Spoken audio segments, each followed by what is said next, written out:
the 100 Season 4, Episode 3, The Four Horsemen. So, a lot like last week, I feel like this one was sort of a one step back, one step forward, kind of in the same place by the end situation. But this time, I think the one step forward was a really, really big step. So, I think this is going to lead to some really good stuff. We seemingly have a good solution in the beginning of the episode, and it seemed really legitimate. They were going through, and it's like there's this doomsday cult, they're doing this. They even have like the fake level stuff where you can unlock the levels, and only at level 12 will you be able to get into the bunker. And they get down there, the bunker's still sealed and everything. They're talking about like, what if these people are still in there?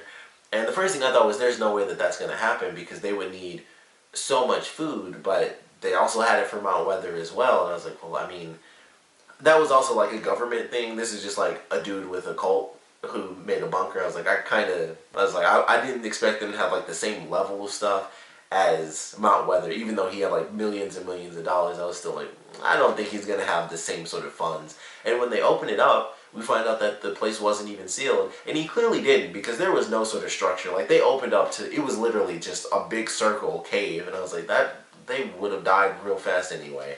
So we find out that that place wasn't actually sealed in, so those people died, and it was no longer a viable option. Like, they seemed like they were getting their big break, and that just wasn't the case. And they just found bodies that hadn't been seen for hundreds of years, or just about 100 years.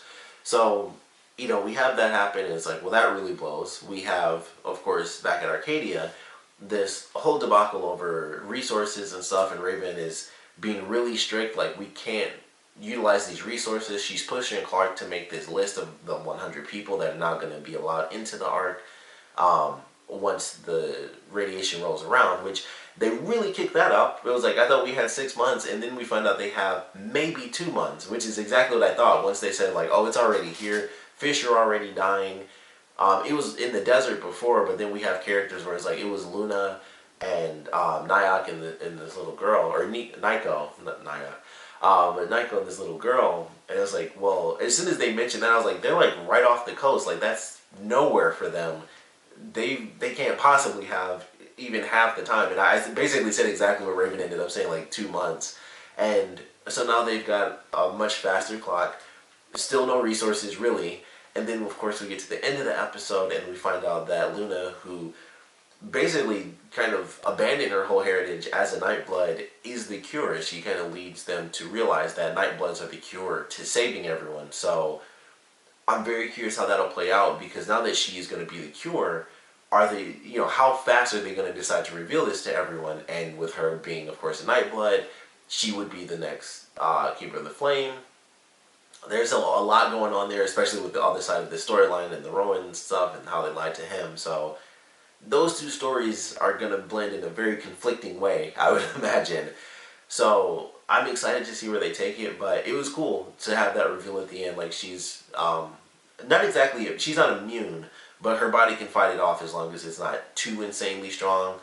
And it probably helped that she wasn't a young girl as well, because of course if you're a kid you're more susceptible to viruses and things like that. So it probably helped that she was an adult already, plus the Nightblood thing, and that allowed her to live. So I'm excited to see where they're headed with it. I'm curious how that works, because honestly I thought that if you're a Nightblood you should have basically the same sort of radiation protection as, you know, all the main characters, like, because it comes from not Allie, but the actual woman whose name I definitely can't remember because all I can think of is Allie.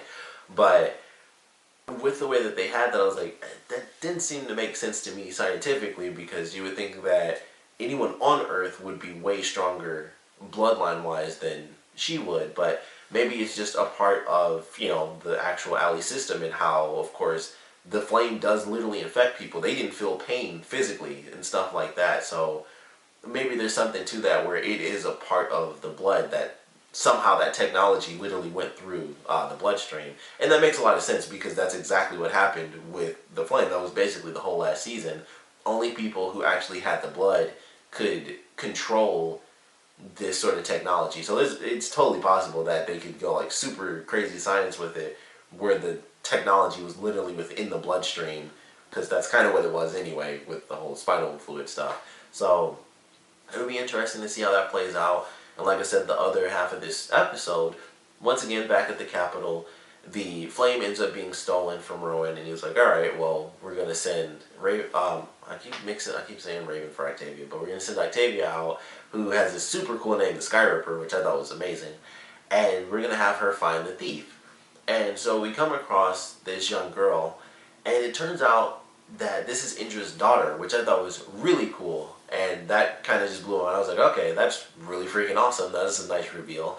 And she's a keeper of the flame, so she's going to find, or at least attempt to find, whoever is going to be the next ruler. So I'm super excited for how that's going to play out, because of course they trick both sides. They trick everyone into thinking that all the technology is gone, because we end up seeing the kid, who was actually fairly decent in this episode. He didn't attack Octavia or anything like that. He was like, hey, just leave her alone.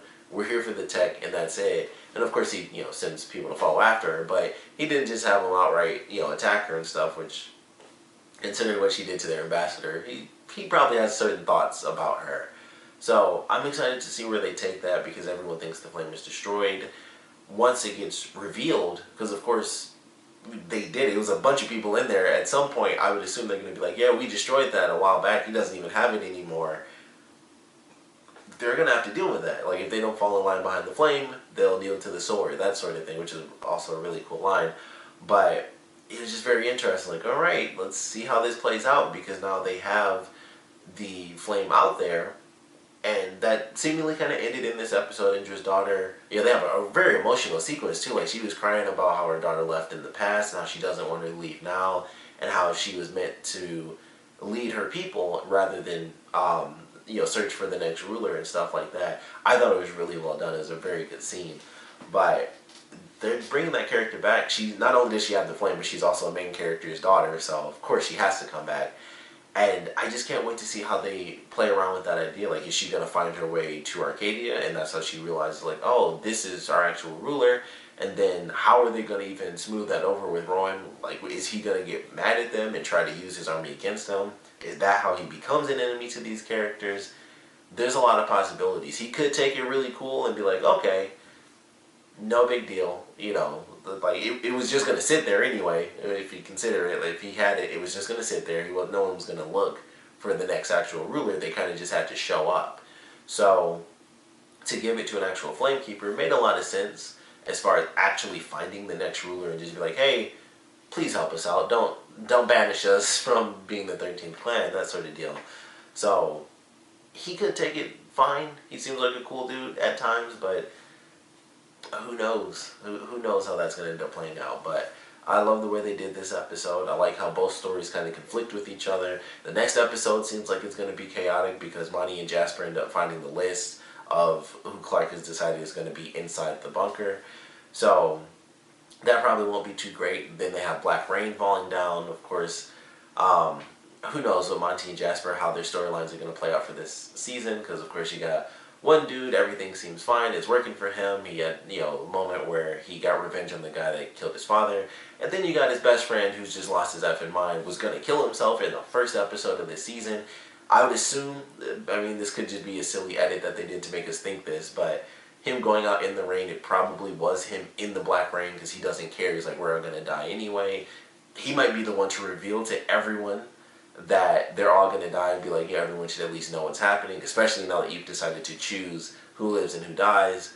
So who knows how things are going to work out between these two characters, but I'm excited to see what happens in this next episode for sure. Thought this was definitely a good one. Would love to know what you guys thought about it, so please comment below. Let me know your favorite parts, least favorite parts, and I want to know how you guys think they're going to handle sharing the truth with all these people, because like I said, with them now having at least a lead on the cure. They don't have an official cure. They have to, kind of run the tests and everything. But with at least having something, a possibility of a cure, they get closer and closer to the idea of, yeah, we have to tell everybody exactly what's happening so that they can trust us and get this cure so that everyone can survive. So we'd love to know how you guys think that's going to play out now that they've got a very nice step towards saving everyone's life. But of course, I also want to know what you guys thought about the episode in general, so please comment below, let me know, and thanks for watching.